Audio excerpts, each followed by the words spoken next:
Initial investigation में ये भी पता चला कि उसकी 12 साल की बेटी टीना घर से मिसिंग थी। पुलिस को यही लगा कि ये एक रैंसम का केस है, यानी कि किसी ने उसे अगवा कर लिया है और उन्होंने काफी देर तक वेट भी किया कि अभी किसी की कॉल आएगी और टीना के बदले पैसे मांगेंगे, पर ऐसा कभी नहीं हुआ और टीना को ऑफिशियली मिसिंग डिक्लेयर कर दिया गया। अब आगे बढ़ते हुए पुलिस नेबर से इन्वेस्टिगेशन करती है। पहले कैबिन नंबर 27 जहां शीला ने रात गुजारी थी, उन लोगों ने वहां कुछ नहीं सुना, लेकिन फिर उन्हें याद आता है कि कोई 9 बजे के करीब उन्होंने एक ग्रीन वैन को सीयू के घर के बाहर खड़े देखा था। और फिर और डिटेल इन्वेस्टिगेशन करने के बाद पता चला कि कैबिन नंबर 17 जहां पे एक ओल्ड कपल रहता है, वो रात करीब 1 सवा 1 बजे किसी अजीब आवाज से उठे थे, जैसे कोई बहुत धीमी आवाज में चीख रहा हो या मदद के लिए बुला रहा हो। और जो 3 बच्चे वहां सर्वाइव कर गए थे, उनमें से एक जिसका नाम जस्टिन था, उसका क्लेम था कि उसने मर्डर को होते हुए देखा है, पर उसकी स्टेटमेंट बहुत कन्फ्लिक्टिंग। उसके अकॉर्डिंग उसने मर्डर की डिटेल अपने ख्वाब में देखी। चीजों को क्लियर करने के लिए ऑफिशियली उसे हिप्नोटाइज किया गया और अंडर हिप्नोसिस उसने ये क्लेम किया कि हाँ, उस रात उसने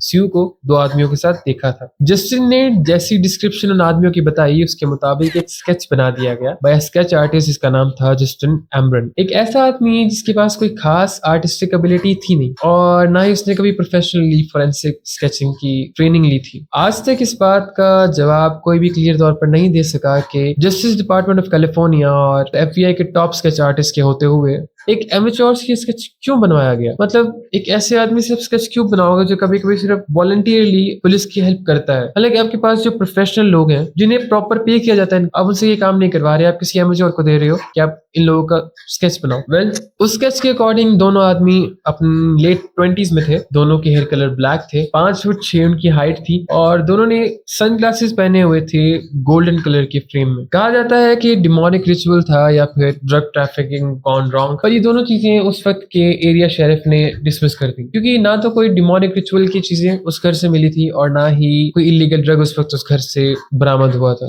इस सब के बाद ऑफिशियली टीना को मिसिंग रिपोर्ट कर दिया गया। इस केस में एफबीआई इन्वॉल्व हुई, पर करीबन 17 दिन के बाद एफबीआई बैक ऑफ कर गई। उसके अकॉर्डिंग लोकल पुलिस टीना को ढूंढने की जितनी एफर्ट कर रहे हैं वो मोर देन इनफ और एफबीआई को इन्वॉल्व होने की मजीद अब कोई जरूरत नहीं। काफी दिनों तक उस कैबिन के अराउंड 8 किलोमीटर का एरिया स्पेशलाइज्ड डॉग और सर्च टीम के साथ कंसेक्टिवली सर्च किया गया, पर किसी को कभी कुछ पता नहीं चला अनलेस अंटिल 1983 उसी 8 किलोमीटर के एरिया में एक बोतल कलेक्टर या फिर होमलेस पर्सन कह लो, उससे एक स्कल मिलता है। एक स्कल था भी नहीं, वो एक बस एक पार्ट ऑफ स्कल था और स्कल का हिस्सा था, एक छोटी बच्ची का स्कल था। वो उसे रिपोर्ट करता है, उस स्कल का फोरेंसिक होता है और उसके डीएनए को क्रॉस मैच किया जाता है मिसिंग पर्सन रिपोर्ट के साथ।